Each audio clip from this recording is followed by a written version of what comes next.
11 सितंबर 2001 मानव इतिहास का सबसे बड़ा टेररिस्ट अटैक। मैं बात कर रही हूँ 9/11 अटैक की। आज के पूरे सेशन में हम ये समझने वाले हैं कि ये पूरे अटैक के दौरान क्या कुछ हुआ था, क्या कुछ टाइमलाइंस है, इसका क्या कारण था, ओसामा बिन लादेन इससे किस तरीके से रिलेटेड हैं। एक इतना बड़ा अटैक, इतना बड़ा टेररिस्ट अटैक जिसमें 3000 से ज़्यादा लोगों की मौत हो गई है। आज इसके एनालिसिस को आज हम समझने वाले हैं। Hello everyone, myself Pinky और मैं आप सभी का स्वागत करती हूँ अड्डा 24/7 पर। हाल ही में ये 9/11 का जो अटैक था ये न्यूज़ में था क्योंकि UNSC यानी यूनाइटेड नेशन सिक्योरिटी काउंसिल में एक मीटिंग चल रही है जिस मीटिंग के दौरान जयशंकर साहब ने ये कहा था कि हम एक और 9/11 या 26/11 जैसे अटैक्स या फिर टेररिज्म को नहीं बर्दाश्त कर सकते हैं। टेररिज्म पर हमें कंट्रोल पाना होगा, राइट। तो इसीलिए इसके चलते ये सब चीज़ें जो हैं चर्चा में हैं। चलिए हम शुरू करते हैं उस अटैक के बारे में, उसको समझने के बारे में, कैसे क्या हुआ था। देखिए, बड़ी इंटरेस्टिंग यहाँ पर एक कहानी है जो मैं आपको सुनाना चाहती हूँ। एक कहानी के माध्यम से ये पूरे एपिसोड्स में आपको बताना चाहती हूँ। तो सबसे पहले बात करते हैं, सुबह के 8:30 बजे का टाइम था, 8:30 बजे के आसपास का टाइम था जब फ्लाइट नंबर 11 जो है बॉस्टन से लॉस एंजलिस के लिए जाने के लिए उड़ान उसने भरी, पर जिसमें कितने पैसेंजर्स थे? 92 पैसेंजर्स थे और उन्हीं 92 पैसेंजर्स में से 5 हाईजैकर्स भी थे जिन्होंने प्लेन को हाईजैक किया। हाईजैक करने के बाद उसको रीरूट कर दिया। लॉस एंजलिस नहीं गए, वो रीरूट करके वो कहाँ पर लेके आए? वर्ल्ड ट्रेड सेंटर, जो कि यूएस की आप बोल सकते हो एक शान है, एक बहुत बड़ा और बहुत इंपॉर्टेंट वहाँ की बिल्डिंग थी। उस टाइम पे ये one of the tallest buildings भी थी। वर्ल्ड ट्रेड सेंटर की तरफ लेके आए और वर्ल्ड ट्रेड सेंटर के नॉर्थ ध्यान करिएगा, नॉर्थ टावर जो है उसमें जाके वो क्रैश कर दिया, जैसा कि आप यहाँ पर देख सकते हैं। उसके कुछ ही देर बाद, इसके कुछ ही मिनट बाद एक और फ्लाइट नंबर 175 यूनाइटेड एयरलाइंस की, जो अगेन बॉस्टन से जिसने उड़ान भरी लॉस एंजलिस के लिए, पर वो वहां गई नहीं क्योंकि उसके अंदर भी 5 हाईजैकर्स प्रेजेंट थे और उन्होंने भी उस फ्लाइट को जो है रीरूट कर दिया और इस बारी world trade centre same building के साउथ टावर पर क्रैश कर दिया, राइट। जैसा कि अगेन यहां पर आप देख सकते हैं। अब इस दौरान जो वहां के प्रेसिडेंट थे जॉर्ज बुश साहब, वो एक स्कूल को विजिट करने गए हुए थे, एक स्कूल में विजिट करने गए हुए थे। हालांकि जैसा कि आप यहां पर देख सकते हैं, वहां के एक मिनिस्टर ने जॉर्ज बुश साहब को बताया भी कि साफ शब्दों में बताया कि United states America is under attack, पर फिर भी वो उस स्कूल में अगले 7 मिनट तक उसी क्लास में बैठे रहे। उन्होंने कोई स्टेप नहीं किया। इसके लिए उनका बहुत ज़्यादा क्रिटिसिज्म भी होता है कि उन्होंने इतना जब कीमती समय चल रहा था तब उन्होंने कोई इमीडिएट एक्शन नहीं लिया। अब बात करते हैं 2 और फ्लाइट्स की जहां पर क्रैश हुआ। फ्लाइट नंबर 77 की अब मैं बात कर रही हूं, जो थोड़ी ही देर बाद, कुछ ही मिनट बाद, ये बैक टू बैक सारे क्रैशेस हो रहे हैं, बैक टू बैक सारे टेररिस्ट अटैक्स हो रहे हैं, आप ये ध्यान रखें। अमेरिकन एयरलाइंस की मैं बात कर रही हूं जिसमें 64 पैसेंजर्स थे और इसमें जो है अगेन 5 हाईजैकर्स थे, ठीक है। और इस बारी उन्होंने फिर से रीरूट किया, पर रीरूट करके वो वॉशिंगटन डीसी की तरफ लेके गए और उसी के पास है उनका एक डिफेंस का बहुत बहुत इंपॉर्टेंट बिल्डिंग जिसको हम पेंटागन कहते हैं, और उसमें जाके क्रैश करवा दिया, जैसा कि आप यहां पर देख सकते हैं पेंटागन वाला जो क्रैश है, राइट। अब बात कर लेते हैं चौथे अटैक की। एक्चुअली इस टाइम तक जब चौथा अटैक होने वाला था, इस टाइम तक लोग प्रिडिक्ट कर रहे थे कि ये वाला जो चौथा अटैक है या तो वो व्हाइट हाउस में होने वाला है या फिर यूएस कैपिटल में होने वाला है। यूएस कैपिटल जैसे हमारे यहाँ पार्लियामेंट होता है, वहां पर कैपिटल है, पर ये वहां पर हुआ नहीं। उसका कारण मैं आपको बता देती हूँ। 93 इस फ्लाइट का नंबर था, राइट। इसमें 44 पैसेंजर्स थे, इसमें 4 हाईजैकर्स थे, पर इन पैसेंजर्स को पता चल चुका था कि हमारी जो प्लेन है वो हाईजैक हो चुकी है, और इन पैसेंजर्स ने बहादुरी दिखाई और हाईजैकर्स को बेसिकली रोकने की कोशिश करी। जो भी उनका मंसूबा था, जहां भी वो क्रैश करना चाहते थे, वो क्रैश हो नहीं पाया, राइट। वहां पर वो नहीं जा पाए। हालांकि ये एक फील्ड में, ऐसे ही किसी रैंडम फील्ड में जाके ये प्लेन क्रैश हो गया और ये इनकी जो है वो बहादुरी की वजह से कुछ लोगों की जान भी बच गई। तो एक ये भी कहानी है जो हमें पता होनी चाहिए, राइट। तो ये था पूरा जो टाइमलाइन जिसकी मैं बात कर रही हूं, जो उस दिन बेसिकली ये हुआ। और जैसा कि आप यहां पर देख सकते हो, ये 1 घंटे के दौरान में 8:46 में वहां पर टाइम लिखा है, 9:37 पे आपको पेंटागन पे अटैक मिला। 1 घंटे के दौरान में ही ये बैक टू बैक सारे अटैक्स वहां पर देखने को मिले। चलिए आगे बात करते हैं। आगे बात करते हैं कि इसकी जो है जिम्मेदारी किसने ली। देखिए, सबसे पहले तो जब ये अटैक्स हुए, ओसामा बिन लादेन जिसका जो ग्रुप है अल-कायदा, उन्होंने ये जिम्मेदारी लेने से मना कर दिया। हालांकि कुछ साल बाद यानी 2004 के आसपास इन्होंने ये जिम्मेदारी ली। इन्होंने एक टेप की रिकॉर्डिंग के माध्यम से ये पूरी दुनिया को बताया कि ये अटैक के पीछे हम रिस्पॉन्सिबल हैं, और उसके कुछ कारण भी दिए कि ये कुछ कारण हैं जी जिसकी वजह से हम यूएस से जो थे खफा थे, हम यूएस से नाखुश थे और यूएस से हम बदला लेना चाहते थे, इसीलिए मैंने ये अटैक करवाया। वो कारण भी हम जानेंगे, पर उससे पहले मैं आपको कुछ और चीजें बताना चाहती हूं। उससे पहले मैं आपको कुछ इतिहास में लेके जाना चाहती हूं।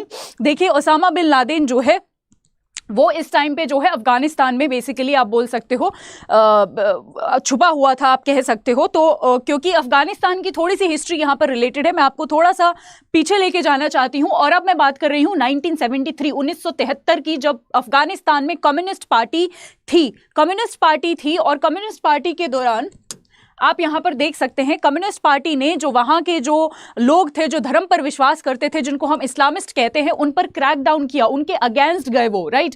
जिसकी वजह से बहुत सारे जो रिलीजियस लोग थे, इस्लामिस्ट थे, वो नाखुश हुए अफगानिस्तान की कम्युनिस्ट पार्टी से, और वो अफगानिस्तान से माइग्रेट कर गए। माइग्रेट करके कहाँ गए वो? माइग्रेट करके वो गए अफगानिस्तान से पाकिस्तान में वो शिफ्ट हो गए, राइट। अब बात आती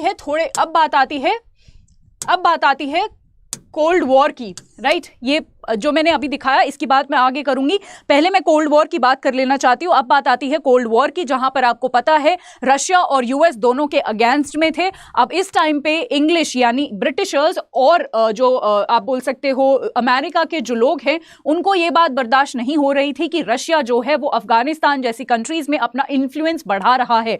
तो इन दोनों कंट्रीज ने, विच इज अमेरिका और ब्रिटेन ने मिलकर क्या किया कि जो लोग मैंने अभी आपको बताया जो माइग्रेट करके अफगानिस्तान से पाकिस्तान में गए थे इस्लामिस्ट, क्योंकि अफगानिस्तान की जो सरकार थी वो उनको पसंद नहीं आ रही थी, वो उनके खिलाफ जा रही थी, तो वो पाकिस्तान में माइग्रेट कर गए थे। जो पाकिस्तान में माइग्रेट करे हुए लोग थे, अमेरिका और ब्रिटेन ने इनको हथियार और पैसा देना शुरू किया कि आप इसको यूज करिए और अफगानिस्तान की जो सरकार है उसको डिस्टेबलाइज कर दीजिए, ताकि जो सोवियत यूनियन यानी जो अब प्रेजेंट रशिया है उसका जो वर्चस्व है, उसका जो इन्फ्लुएंस है वो कहीं ना कहीं कम हो जाए, राइट। तो ये आपको पता होना चाहिए। क्योंकि मैं अफगानिस्तान की बात कर रही हूं, एक दो चीजें मैं आपको बताना चाहती हूं।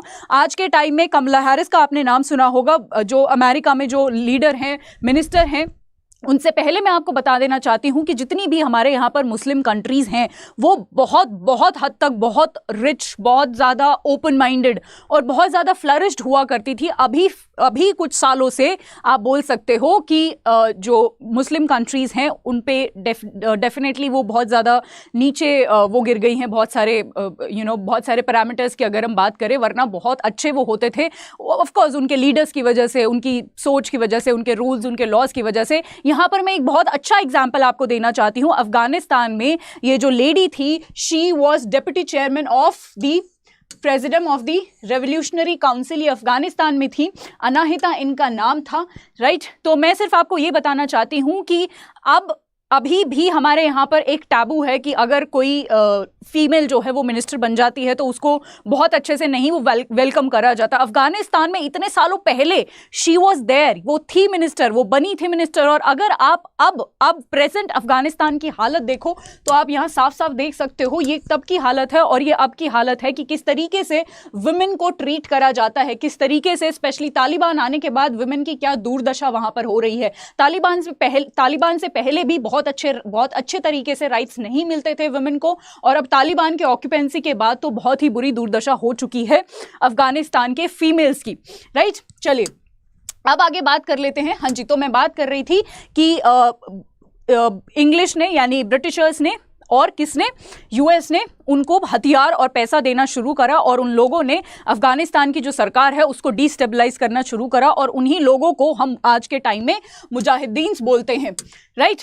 चलिए अब यहाँ पर सऊदी अरेबिया का भी एक रोल है। सऊदी अरेबिया ने भी ये डिस्टेबलाइजेशन में अफगानिस्तान की सरकार को हेल्प करी थी। क्योंकि मैं यहाँ पर सऊदी अरेबिया की बात कर रही हूँ तो मैं आपको ओसामा बिन लादेन को इससे कनेक्ट करके बताना चाहती हूं। देखिए, ओसामा बिन लादेन की जो फैमिली है, जिसको हम लादेन फैमिली कहते हैं, वो बहुत गरीब थे, यमन से आए थे, सऊदी अरेबिया में ट्रांसफर हुए थे, माइग्रेट हुए थे, और धीरे धीरे धीरे धीरे उन्होंने इतना एक्सपैंड कर लिया सऊदी में रहते रहते कि उन्होंने वो one of the biggest construction के मालिक बन गए। कंस्ट्रक्शन उन्होंने अपने शुरू करे, कंस्ट्रक्शन का काम शुरू करा और बहुत बड़े बड़े बिजनेसेस उन्होंने शुरू करे कंस्ट्रक्शन के फील्ड में। ठीक है, बिन लादेन जैसे आप ये कंस्ट्रक्शन उनका फर्म देख सकते हैं।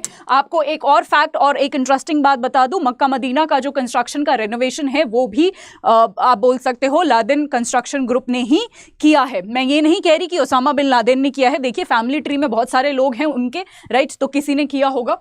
चलिए, हाँ जी, अब मैं आपको बता रही थी कि ओसामा बिन लादेन ने भी बहुत सारे कारण दिए हैं कि हमने यूएस पर क्यों अटैक करा। उनमें से एक कारण है कि उनका कहना है, अलकायदा का कहना था कि यूएस जो है वो मिडिल ईस्ट में बहुत ज़्यादा इंटरफेरेंस कर रहा है, और इंटरफेरेंस सिर्फ इंटरफेरेंस नहीं कर रहा है, मुस्लिमों के अगेंस्ट जो अत्याचार हो रहे हैं उनको बढ़ाने की कोशिश कर रहा है। इसीलिए इसका बदला लेने के लिए हमने जो है अटैक किया यूएस के ऊपर। दूसरा है कि यूएस जो है वो इजराइल को सपोर्ट कर रहा है, जो इन टर्न बेसिकली मुसलमानों को, मुस्लिम्स को बेसिकली आप बोल सकते हो सप्रेस करने की कोशिश करी जा रही है, और यूएस जो है वो इराक के अगेंस्ट है, ईरान के अगेंस्ट है। देखिए, दिलचस्प बात ये है, जानने की बात ये है कि बेशक उसने ये सब चीज़ें ख़त्म करने के लिए अटैक किया, पर अजीब बात ये है और ये इंटरेस्टिंग भी बात है कि अभी तक ये सारी चीज़ें ख़त्म हुई नहीं है। यूएस अभी भी इंटरफेरेंस करता है। आपको अफगानिस्तान का एग्जाम्पल बहुत अच्छे से याद होगा। अफगानिस्तान में यूएस 20 साल तक रहा है, हालांकि वो कुछ कर नहीं पाया और उसको अपने घर वापस जाना पड़ा, कुछ कर नहीं पाया। और ये इतनी सैड बात है कि सबकी नज़रों के सामने सरेआम एक देश को आतंकवादियों ने कब्जा कर लिया, एक देश पर। ठीक है, ना यूएस कुछ कर पाया, ना यूएन कुछ कर पाया, कोई कुछ नहीं कर पाया। ये इंटरफेरेंस अभी भी है। अगर मैं इजराइल की बात करूं तो इजराइल को यूएस अभी भी सपोर्ट करता है, चाहे इजराइल पैलेस्टीन इशू हो, चाहे इजराइल का जो वो कैपिटल वाला जो जेरूसलम वाला जो इशू है, चाहे उस इशू में, हर जगह इजराइल को यूएस अभी भी सपोर्ट कर रहा है। इराक ईरान की बात करूं तो आपको पता ही है ये यूएस जो है वो अगेंस्ट है, और बेसिकली आपने हमेशा सुना होगा कि यूएस जो है वो बोलता रहता है कि आप इनसे तेल नहीं खरीदोगे, अगर तेल खरीदा तो मेरे अगेंस्ट मैं आपको मानूंगा। और सैंक्शंस कहीं ना कहीं हर एक उस कंट्री पे लगा देता है जो इनसे तेल खरीदता है, और इन पर भी, ईरान के अगेंस्ट तो कितने सारे सैंक्शंस यूएस आए दिन लगाता रहता है, आप सभी को पता होगा। तो ये सारी चीजें जो हैं वो अभी भी हैं, राइट, जिसकी वजह से ये अटैक हुआ था, जैसा कि आप यहाँ पर देख सकते हैं। तो आज के लिए इतना ही। आई होप ये जो पूरा एनालिसिस था, किस तरीके से टाइमलाइन से लेके पूरी हिस्ट्री तक कितना ये भयानक इंसिडेंट था, ये सारी चीज़ें हमने देखी। ये क्यों हम पढ़ रहे हैं, क्योंकि अभी हमारे जो एक्सटर्नल अफेयर्स मिनिस्टर हैं उन्होंने ये स्टेटमेंट दी है कि हम इस तरीके की जो चीज़ें हैं हमें वो नहीं टॉलरेट करनी चाहिए, टेररिज्म को हमें नहीं टॉलरेट करना चाहिए। जाते जाते मैं आपको दो चीज़ें बताना चाहती हूँ। सबसे पहले है, अब हमारे यहाँ पर biggest price drop of the year आपको देखने को मिलेगा, जहां पर आपको बैंक महापैक पर आपको 12 महीने का, आप अगर मैं बात करूं तो आपको ऑफर चल रहा है। जो 4,484 में कोर्स मिलता था, अभी वो आपको 3,499 में अवेलेबल है। अगर 6 महीने का आपको कोर्स लेना है तो वो 2,999 में है। अगर मैं बैंक एमपी या उसके साथ साथ बुक किट की बात करूं तो वो सिर्फ आपको 4599 में देखने को मिलेगा, राइट। और ये 6 महीने वाला 3,999 में, राइट। तो इस तरीके से जो भी ये ऑफर्स है ये आप देख सकते हो, और इनको अवेल करने के लिए please use the code Y674 ताकि आप ये जितने भी ऑफर्स हैं इनको मिस ना करो। जाते जाते मैं आपको सभी को बता दूं कि अड्डा 24/7 का जो रेगुलेटरी बॉडीज चैनल है उस पर मैं आती हूँ रोज सुबह 7 बजे। कोई भी किसी भी एग्जाम का, किसी भी कंपटीशन में अगर आप बैठ रहे हो, करंट अफेयर्स बहुत इंपॉर्टेंट होते हैं, आप सभी को पता है। और यही करंट अफेयर्स मैं यहाँ पर करवाती हूँ द बिगर पिक्चर में। रोज सुबह 7 बजे मंडे टू फ्राइडे हम मिलते हैं। तो do join me 7 AM every day for current affairs. आज के लिए इतना ही। कल मैं फिर से आपके साथ आऊंगी और जुड़ूंगी कुछ बर्निंग इश्यूज के साथ। Till then stay tuned. Thank you so much.